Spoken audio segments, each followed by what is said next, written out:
Hello, friends, and welcome to this very special supplemental episode of the After Dark podcast.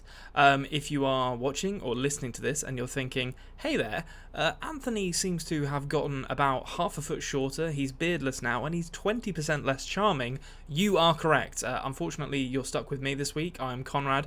The reason for this is that Anthony is unfortunately a little unwell, a little under the weather, so we are going to put the cowboy business on hold until next week when he's feeling a bit better. We'll be back to that in no time, but in the meantime, in the rich tradition of television shows, when they run out of ideas for things to do, we are going to do a clip show. We're going to do a greatest hits of sorts of all of our dark content. So sorry for the disruption to the Westworld stuff. We'll be back to that before you know it, and I hope you enjoy this very special episode of the After Dark podcast.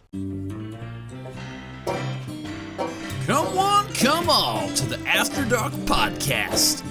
The podcast in which Sheriff Anthony does his best to wrangle Konrad through Westworld, one doggone episode at a time. So kick back and grab yourself some Apple Jack, or some Adam's Ale if that's your preferred poison, and get ready for these two wannabe cowboys to ramble the night away.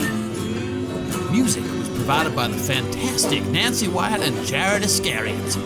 Enjoy the show!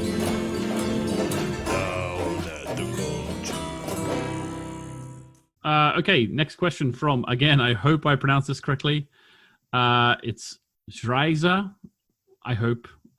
Correct me if I'm wrong. So here's a couple of questions. And now this might be a case of, this particular listener, for some reason, wants to point you down somewhere. So we'll go down this rabbit hole. Okay. Yeah, do it. Send me throw the stick, and I will go and fetch it. Yeah. Okay. So Konrad said that Ellie's and Charlotte's relationship is strange. I think she's referring to. I say she. I think they're referring to when you said about like it's as if Ellie wears the trousers in the household. Do you know what I mean? Yeah. What do you mean by that? Well, okay. So there was one particular moment when they say goodbye to each other when Charlotte drops Ellie off at school, where Ellie kind of drags Charlotte's head down to her. Like, it's after she said, Yasin and I are dating. And she sort of drags Charlotte's head down to hers and presses her forehead against Charlotte's head. And it feels like the kind of thing you would do with your kid, which I'm not saying that I think anything there, Okay. But it just struck me as odd that Ellie is the one doing that to Charlotte. Like it struck me that it should be the other way around. Like Charlotte should be the one who's kind of, pressing her head into her forehead into Ellie's and, giving her a kiss and stuff. And Ellie's the one who's actually doing it. There's something, I can't quite put my finger on it yet, but there is something about that relationship where it feels like Ellie is the one who's in charge, who just in her sort of physical mannerisms and the way she talks to her parents. Mm-hmm. And obviously knowing what we know now about people being sent back through time, there's potential for something interesting there. But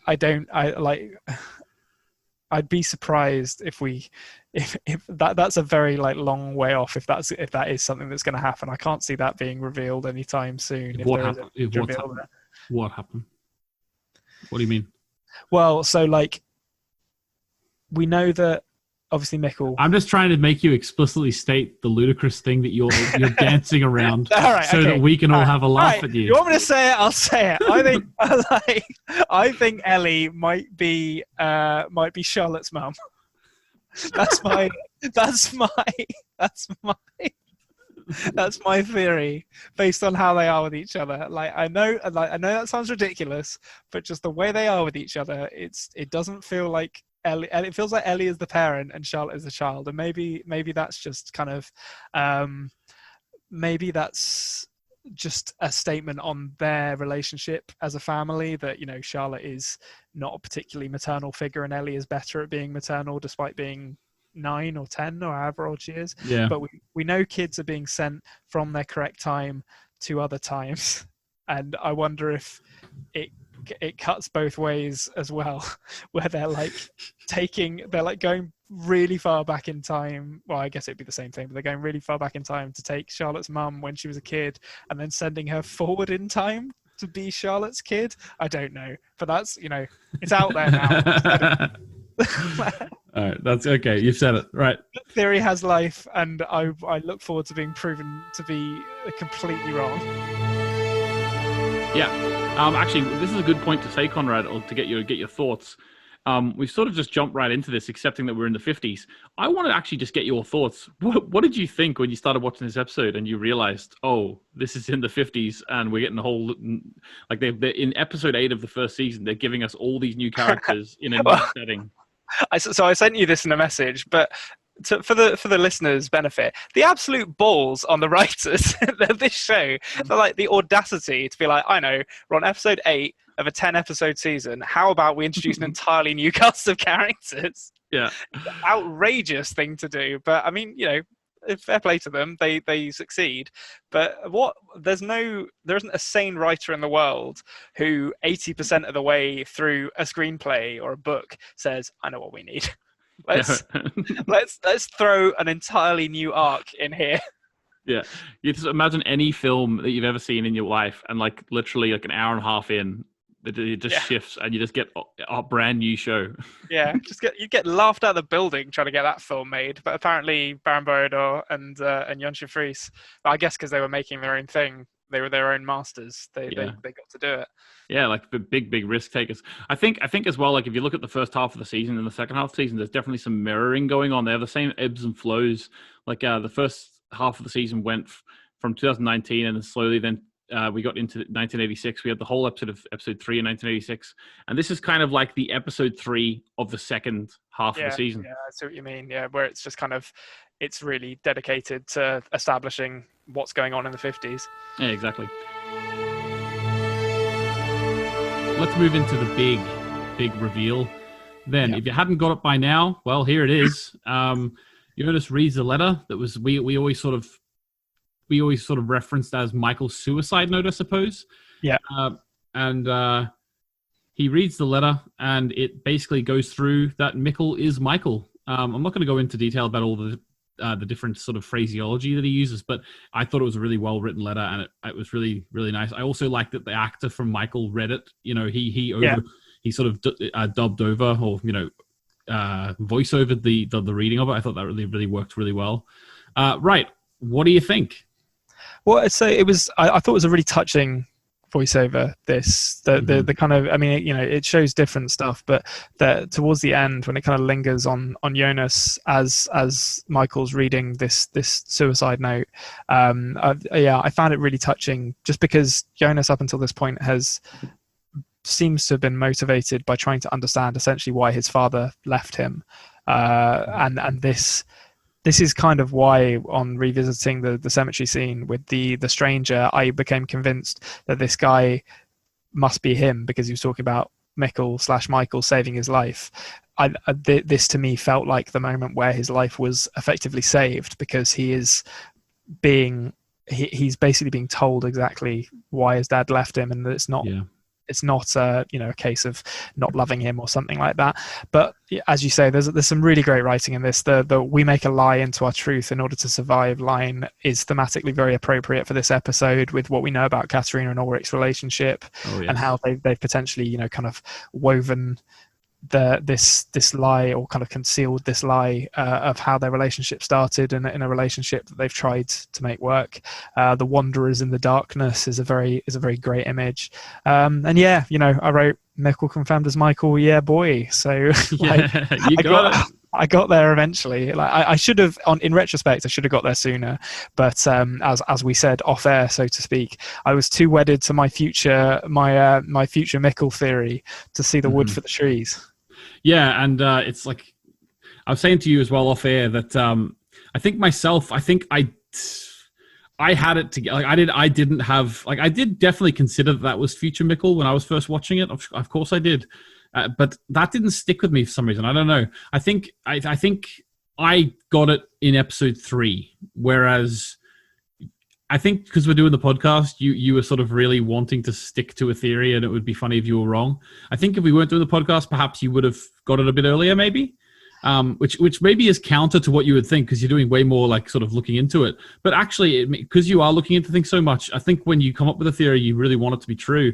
I did promise that I was going to overanalyze stuff potentially to my own detriment. So this is potentially an example of that. Yeah, but although you got there before you were told. So that's true. Just about.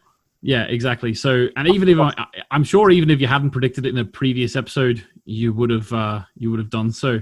I just want to clear something up. In the comments, someone accused you in the comments last week of cheating. Oh no! They accused. I would never. They accused you of when you Googled the meaning of mickle. You must have seen a spoiler. No, I can press my hand firmly against my heart and say I've seen nothing.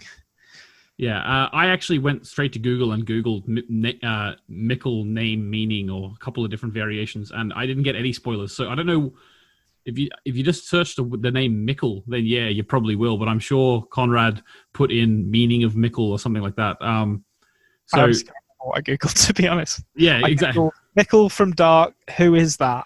Yeah. It's a single spoiler, funnily enough. Yeah, exactly. Gift from God. Hello, and welcome to the After Dark podcast. I'm Anthony, and we've got a very special guest for you today. Here, joining us for the first time, is Jonas. Hello, everyone. It's me, Jonas, from the hits German television show Dark. Well, Watch Jonas. season 3 now on Netflix. Well, Jonas, how are you? I'm doing alright, thank you. This is really hot. I don't know why you would wear this at any time. It's stifling. I feel protected from radiation. I'm just gonna let the listeners inside the bit. Don't worry, we're not gonna do this for the whole episode. Just stay with us. Yeah, we're not gonna do this for a full 40-45 minutes. Just bear with me while I indulge this very dramatic reveal of my face on the internet. Yeah, exactly. Back in character. I'm back in character. Right. Okay, Konrad. Sorry, Jonas. Jonas. I'm Lewis. What is his name? Hoffman. Lewis Hoffman. Hang on. So you're so meta in the character that you're actually Lewis Hoffman. the actor. Yeah, I'm playing the actor playing Jonas. Oh, that's even better. All right. What do you think of your auntie? She's really hot. Yeah. Just like you are right now. Yeah, I'm so hot. This is not an outfit that is made to be worn indoors. I'll tell you that much. In fact, I'm gonna do it. The bit's over, everyone. Here he is. It was me, Austin. There he is. There he is. The man, the myth, the legend, Konrad. Take all this off now. I wasn't prepared for this. Sorry. I'm gonna have to lean towards the camera. Oh my god. We've got a glimpse of the tattoos. Be gone. There we go. All right. We got him. We're back There's to being Konrad. professional now. Hi, everyone. Oh yeah, just everyone watching on the YouTube channel, I'm probably going to cut a fair bit out of the audio. So if you're just watching this thinking, geez, those audio listeners must be hating them right now, I'll probably cut a lot of the, hey, look at his face stuff out. Not all of it. Don't you dare. You leave all of this in. Yeah, this is all quality good stuff. Anyway, there he is. That's Konrad. Get used to him. You'll be seeing him a fair bit. Last one, it's the Ick Bin Do moment. We've talked about it a lot. Yep. So talk us through your feelings when you're watching this. So the way it was shot, I think was we've talked about this before, where the show kind of wants you to cross the finish line before it gives the answer to you, I think. Yeah. And this is, I think it's harder to get this because it doesn't really explicitly give you the answer, but the way it's shot as a literal mirror, there is a reflection down the middle of the room and it goes from a kind of wide full body shot of Jonas to a wide full body shot of Adam, and they're standing very unnaturally if you actually think about how they're standing in the room, but it's done to show that there is a clear line of comparison between these two individuals, and I think it's very clearly saying this is what this person is going to become. And yeah, the Jonas saying he wants everything to end, and he has that kind of that youthful energy, that sense of desperation that he just wants everything to go back to the way it was before. Basically, he wants it to finish. and seeing that emotion mirrored in Adam, where you can see that Adam still wants the same thing, but the way he talks about it is kind of coloured by, I guess, 60, 70 years of pain and becoming jaded with the process. And so he talks about how, oh, it's going to end, all things end, your end, my end, the end of all things. And it's this brilliant kind of contortion of Jonas's deepest desire in this series, where I absolutely believe that he could end up this way. And then, yeah, obviously the reveal of the Ik Ben Du, probably the most powerful Ik Ben Du, I think, of the series so far.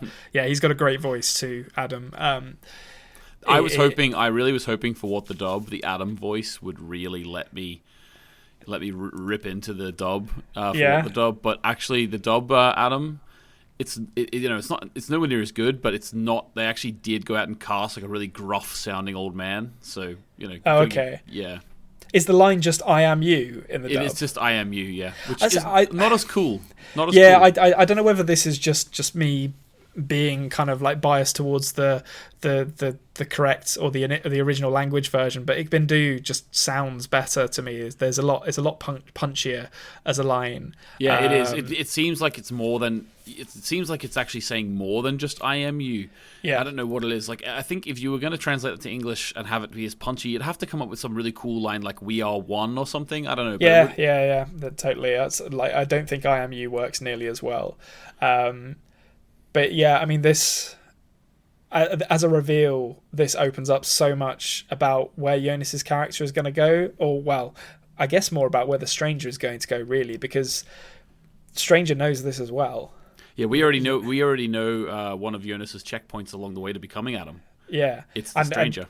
And there feels like the stranger is closer to Adam than young Jonas is. Certainly, there's a sort of bloody-mindedness and a desperation in the actions that Stranger is taking that young Jonas hasn't got to yet. But even so, there feels like there's a long way for Stranger to go to get to actually running the Sic Mundus cult. Yeah, I know what you mean, and that's one of the reasons why I think that like the Adam reveal that Adam is Jonas is not one that most people got. Like most people, or maybe they'll tell me that they did, but I think most people got the Michael reveal. I think most people eventually got the Stranger reveal, but I'm not sure if most people got the Adam reveal. And we talked a little bit about this before we started recording. I think one of the reasons for that is that we see Adam in the first episode, and then he sort of just goes away. Yeah, and then we see him again at the very end of the episode 3. And then we see him at the end of this episode. So I think they very much kept Adam away because they didn't want you questioning it too much. Because let's be honest, there wasn't very many characters that he could be. Yeah, well, I mean, that's kind of what led me to my theory on him. It was literally, well, he knows Bartos from a young age, and we've had Stranger Jonas in the episode where he's revealed talking about how he's present in all times, so that felt like a big clue. Yeah. And if he's known Bartos from a young age, realistically there's only 3 characters he could be, and that's either Bartos himself, Jonas, or Magnus. And Magnus I kind of immediately discounted because it doesn't feel like Magnus's character is going to have to go through some shit to get to where where Adam is now. Bartos, that was my first thought, but then I obviously landed on the guy getting killed in episode 1 looking so much like Bartos that I feel like that's him, which just left Jonas. But I think I'm obviously very pleased with myself for getting that. I was I pumped a fist in the air when I got the Ik Ben Du moment, or actually slightly before, when he takes the collar off, because that was one of my big things. Was like, oh, he's wearing a suspiciously high collar as if to conceal a wound. Yeah. I did pump a fist in the air, but I'm just more excited to see really where we go from here with Adam and his relationship with Jonas and Stranger and Noah specifically.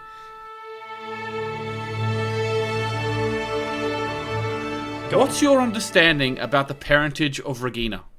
Okay, yeah, this is one of the things that I was going to ask. Mm-hmm. So, My understanding of the dialogue here, well, it's split actually. I'm not really decided either way, but the dialogue here seems to be implying that technically Regina is Claudia and Tronta's daughter in the Cancer worlds, as she kind of calls them here, the offshoot worlds from the origin world, but that her place in the origin world is as the child of another man, and Tronta has come to accept and realize this. So he's obviously been with this Claudia for a long time. He knows what she plans to do and what the stakes are. So that was my first read. But then Claudia's response after this to me kind of says that he was just never the father, and I'm not sure which of those sounds more plausible to me. Okay, so there is an answer to this, and you're actually given solid proof later on in the episode, which we can talk about now. I think about this small part. Basically, the way that Claudia was able to arrive at there being a third world, or the way I view it is, and I wasn't joking last week when I said, like, obviously I wasn't going to give it away, but when I said that the whole thing is like Biff's Casino and Back to the Future 2, it's this weird world that's happened because of someone trying to change the past. So H.G. Tannhaus in the origin world tried to change the past, tried to save his family, and this created this weird Biff's Casino world, right? Yeah. So in my opinion, and I've said before in a video, I like the idea of Jorn Fries and Baron Bodor being like, what if we made Back to the Future 2, but instead of focusing on Marty, who's trying to fix things, who's the weirdo in this weird world, we focus on all the characters in that alternate timeline that was created, and they come to realize that they're in an alternate timeline, right? Yeah, I think that's there probably is some truth to that. I think. Yeah. So basically, my idea, basically, the way Claudia was able to figure out this happened because Claudia's the only person who knew that Tronta wasn't the father. Even Tronta thought he was the father. So and they also threw in a red herring because on Eva's floor, and we went through it in our episode 32, it says Tronta's the father, but he's not. That's what Eva thought. He's not the father. Tronta is actually not the father. The father is revealed at the end, and we'll talk about that in a minute. But the way Claudia was able to realize that there must have been something that made this big time travel incestuous knot happen is because, well, we all aren't involved in this knot. Regina isn't involved in this knot. Whereas if Tronta was the father, she would be. Like, she would be a product. Oh, because she'd be a product of a Nielsen. Yeah. Oh, yeah, of a Nielsen. Exactly. So okay. So basically we are at the very end, which we'll talk about in more detail later, but it's pertinent here, so I will mention it here. At the very end, when we go into the origin world and we have like the scene around the table, when it first goes into the house, it focuses on a picture of Regina, with Claudia, and Bernd. Bernd is the father. Bernd is the father. Oh, okay. I didn't. I took that as Bernd being a replacement for Egon, and I was like, "What the fuck happened to Egon in this world?" Bernd's the father. Okay, that's interesting. Bernd's the father, which puts the scene between middle-aged Bernd and young Claudia in a very creepy light from earlier in this season. He's okay. But I would also wants what the heart wants, but but I would also say that there's been heavy foreshadowing for this. They kept going on. If you go back and rewatch it, which I don't know if you will, maybe you will one day. They kept going on about how it's really interesting. Like Tronta was talking about how progressive it was that Claudia was the first head of the power plant, first female head. When you're saying it was nepotism that got her there, basically. I think obviously, or maybe nepotism, but also maybe that Bernd knew her so well that he knew he could trust her, right? Yeah. But there was definitely a relationship there. There's also, this is quite a contentious theory amongst the fandom, but there is also a thought that I've had before that the reason why Regina owns the old Doppler mansion and it is now her hotel is because when Bernd died, she got it in the will. Yeah, that would make more sense, actually. I had to cross that one off in the Theory Matrix as a red because I had it down that she will take it and turn it into a hotel because she'll, I don't know, have some financial leverage over him or something like that. That is interesting. I read that. Maybe this is me interpreting the age difference between them as gross and not realistic, but that picture at the end, which I'm sure we'll come back to when we get to the end of the episode, I was like, oh, okay, so Egon isn't her dad in this world. No, because come on, Bernd is clearly old enough to be her dad. The whole way she found out there was an origin world is because of the genetics of her daughter. It doesn't make sense. Makes sense. You cannot change DNA. Hello and welcome to the After Dark podcast, the podcast where me, Anthony James, and Konrad. that's him, he's the man. We're going to go through Dark episode by episode, and Konrad has actually got a secret, which makes this whole thing have a little bit extra spice to it. What is it, Konrad? I've never actually seen Dark before, and I'm awfully ashamed. Fantastic. So what we're going to do is we're going to go through episode by episode, hear his thoughts, hear his feelings. You know, I'm sure there'll be a lot of them, and we'll see how he gets on. Before we start, I thought I'd give a bit of an introduction to myself, then maybe Konrad could do the same. Well, my name's Anthony James. I've been making videos on YouTube for about a month now. They seem to be going all right. So I thought we'd start this podcast. I'm a teacher generally, so anything to distract me from that is good. And in terms of TV and films that I usually like, anything really. I love a crime drama. I love science fiction. Basically anything. If you're in the mood for it, I'll watch it. My favorite film of all time may surprise a few of you. We Bought a Zoo. I can't believe it's still that, to be honest, after all this time. Yeah, to be honest, yeah, like saying it's my favorite film of all time is actually pushing it a bit, if I'm honest with you. But it's the film that's most perfectly matched to its genre, in my opinion. Gets the job done. Gets the job done. But anyway, yeah, I'm willing to be. If you want to comment down below, I'm willing to be to discuss that. I'm sure I'm wrong. Right, Konrad, what about yourself? Hello. Yes, I'm Konrad. I am English, but please don't hold that against me. Yeah. I like lots of different stuff, to be honest. I watch all range of like movies, from silent stuff through to like really schlocky kind of Italian horror. Like a lot of John Carpenter stuff, which I think is probably going to stand me in good stead for Dark if the first episode is anything to go by. But we'll get into that a bit more later. Yes. And yeah, I tend to be very pretentious about cinema, so hopefully, which is a good contrast to me. Now you might have thought from my Dark videos that I am a bit of a snob about cinema. I'm actually not. I really, really appreciate smart, intelligent things like Dark, and I can really get my teeth into them. But I would sit down and watch a superhero film, sit down and watch a romantic comedy any day of the week as well. I enjoy all types of cinema. I'm not a snob about them. I wouldn't say Konrad's a snob either, but I think he would generally prefer the more intellectual. Well, I value good writing. I was actually speaking to my partner about this because we were watching the last season of Game of Thrones. We're just finishing it up now. Oh, geez, and, okay. And I was saying, like, I don't mind what genre you fit into. Like, if something's kind of cheesy or, you know, hokey or whatever, I don't mind as long as it's well written. But yeah, it needs to be well written. Otherwise, it kind of loses me. Yeah, and obviously, where do you come down on the fence in terms of Game of Thrones, in terms of it being... I don't think we need to get into that. Yeah, I'd like, we'll alienate half the audience. Yeah, exactly. Yeah, the books are good.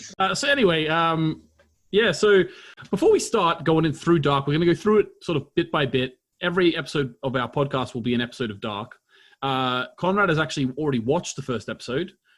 General thoughts about before we start breaking it down scene by scene?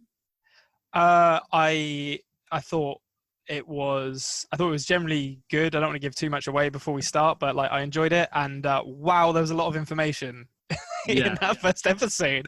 I was like, oh, I'll take some leisurely notes as I'm watching this, and then as soon as they started talking, I was like, oh no, this is like an exam condition. Yeah, like I just put a video up about Galaxy Quest and A Bug's Life, and when I was making notes about those films, I was like, oh, this is so good, lay back, you know, sip of coffee. And then I went down to make notes about the first episode here for this, and it was, having been through the 3 series, I couldn't believe how much there was in that first episode. And on the rewatch, if you do get around to rewatching it one day, I think you'll get even more from it in the second time. Oh yeah, I'm sure. So before we start, I thought I would also give a warning to the audience who are listening. So the warning is that Konrad is very good at predicting things. That's my warning. So be aware of that. So if Konrad says, oh, I think it's this, and he nails it exactly, then that, unfortunately, is just going to be how we're going to have to run with it. Because in the past, we've sat down to watch films, and he literally would run through start to finish after 5 minutes what's going to happen in the film, and it was always dead on. So if he says something in this episode or in any episode that comes across as he knows what he already knows what happens in the show. He doesn't. He doesn't know any spoilers, but he could just guess it all. Do I think he's going to guess the end of season 3 from the start? No, he won't. But could he guess what happens in episode 6 of this series? Yeah, definitely he could. Now, I don't know what to do about that. I think what I'm going to do this first episode is I'm not going to tell him if he's right. Oh yeah, definitely. What do you think? Do you like? Should that be a rule? Like I think so. Because the thing is, like, I think I try not to come across as like a smart ass and like, you know, like, oh, I know what's happening in this plot before anyone else does. But sometimes I can't help myself. But I think I'd rather, even if I get it right, I think I'd rather just wait and have it revealed to me than necessarily. Yeah. Okay. No problem. Well, that's it sorted then. So I'm not going to at all give any indication that you are correct. What the dub? I actually decided that I was going to try and do something for the first time as well, while Konrad is looking through, watching the show for the first time. Sorry, I wanted to do something for the first time. So what I'm doing is actually I've dipped my toes into the dubbed version of the show a couple of times. Just dipped my toes in. You know, I didn't really like the feel, and too cold for me. Yeah. But I decided that I would actually watch the show completely dubbed. So I'm experiencing that for the first time. So every episode, I'm going to be sort of pointing at one moment of the dub, which I thought was funny or which I thought didn't really hit the mark. And that part of this episode, so the first episode's part for me was the bit where Bartos says jackpot. Right? So whenever he takes the drugs, pushes Francisco to the ground, in the German one, a German sort of audio version, Bartos, the real slimy creep that he is, goes, jackpot. And it really solidified the character to me. I loved it. But in the dub, it just goes, jackpot. That's great. And it was just, I was like, do they make the actors watch the show? Yeah. Like they just got a generic line read. Jackpot, you know? And it was like, it took me out of it completely. I will say, though, that I was interested to find out while watching the dub. I did get used to it very quickly. It's very abrasive to begin with because obviously they're all just in a studio and you don't have the same sort of reverb and the audio quality as you would in where they are. It's all the same sort of speaking into a microphone type of sound, but you do get used to it. And it just makes me glad that I didn't do that the first time round because I think you get so much more from the actual subbed version because you just have so much more in the performance, so much more in, you know, I don't. Also, there is the fact that who are the actors doing dubs? The actors who couldn't get jobs in real shows. Wow, take that, voice actors. Like, let's be honest.